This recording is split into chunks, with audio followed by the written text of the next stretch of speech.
Hello again, traders, and welcome back to the Hot Stocks Outlook for April 19th, 2024. Hope y'all are having an excellent week out there in the financial markets. As always, we've got plenty to cover in this week's Hot Stocks Outlook. So if you haven't already, make sure you go ahead and click on that link in the description below. Sign up and get a live demonstration to learn all the specifics about how this predictive technology can help you make better trading decisions in the marketplace.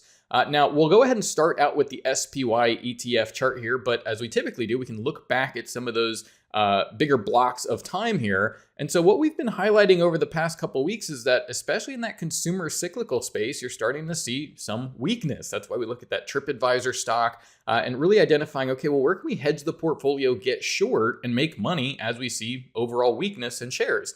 And so we're still up about 5, almost 6% year to date. But we want to be in the here and now and recognizing these important shifts in the marketplace. And that's actually why this session is a good opportunity to really highlight how VantagePoint can get you ahead of those turns in the market. So here what we have with SPY, of course, is those daily price action bars, right? And so right up against that price data, we have our predicted moving average, our predicted neural index at the bottom, and the predicted high and low range. And so we'll go into detail how all of those work in these subsequent forecasts.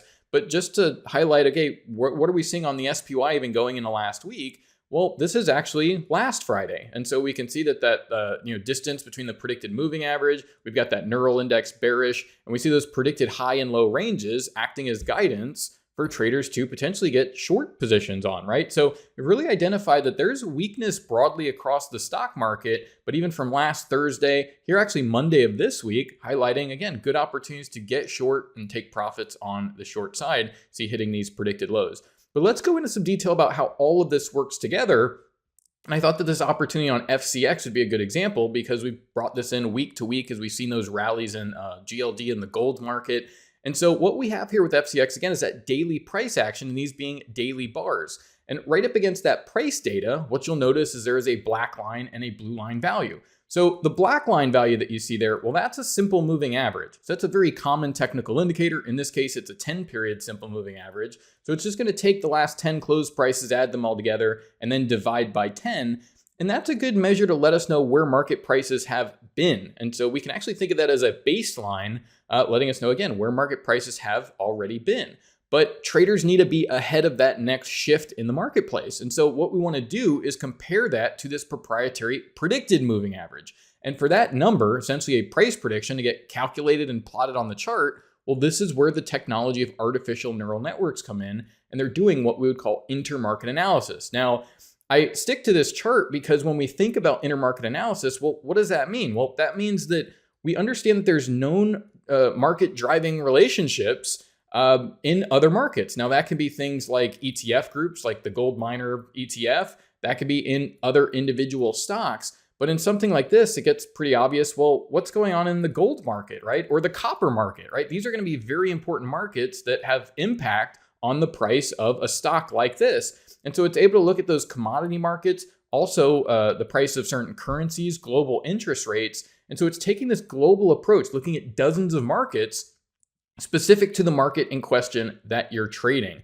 And so it then takes that information and then plots that on the chart. And so whenever we see this blue line cross above the black line, well, it's suggesting average prices are going to start moving higher. So it uses that predictive data to, in a sense, skew the indicators to the direction that the market should move, whether that be bullish or bearish.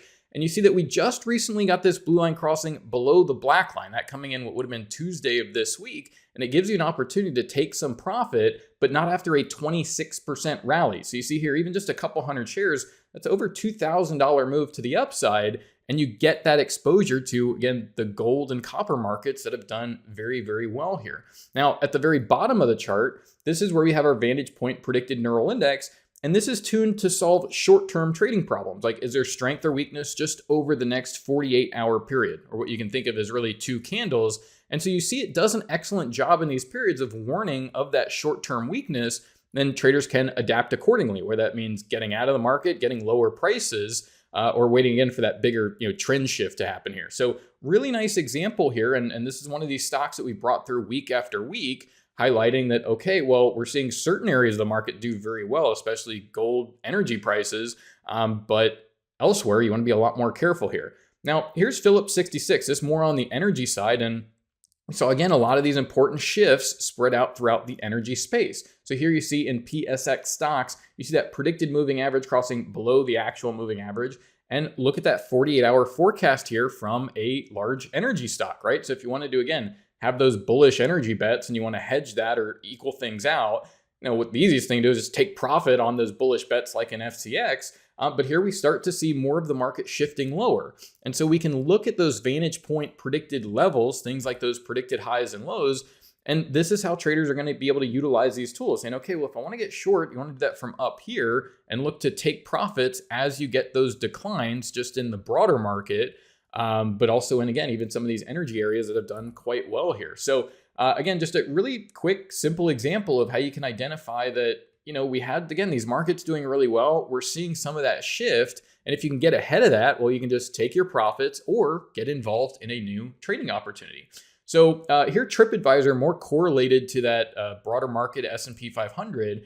And so you see here that we started to get a lot of these clues here with the predicted moving average getting bearish, really going all the way back before we got into the month. And so this is one of these things where you can highlight those spots that are, if we're going to get weakness out of the S&P, well, where are we likely to get the most weakness? And that's where these VantagePoint predicted levels are going to, again, keep skewing bearish. In this case, we got a really nice move from these VantagePoint predicted highs that came through. So you see, you've already gotten about a 9, almost 10% decline just over the past 14 trading days.